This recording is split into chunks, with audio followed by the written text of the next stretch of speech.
Hey guys, it's Alicia with WTI and I want to show you my Solidremote garage door opener. So this is a garage door opener you can program to use with a Chamberlain or LiftMaster garage door opener. It's really simple to use and very simple to program with the instructions that are included. And it's nice because it has a little clip here so you can pop it onto your visor and then you're able to very easily open up your garage door.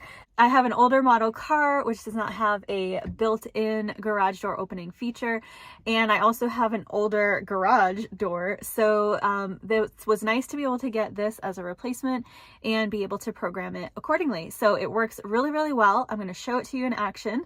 So with the simple click of a button, you are able to open the garage door very easily, and it also tucks away nicely on the visor, and it's just the perfect thing when you need to be able to open your garage from the car. So if you're looking for one of these, then I would definitely recommend this one. It's great. That's my point of view.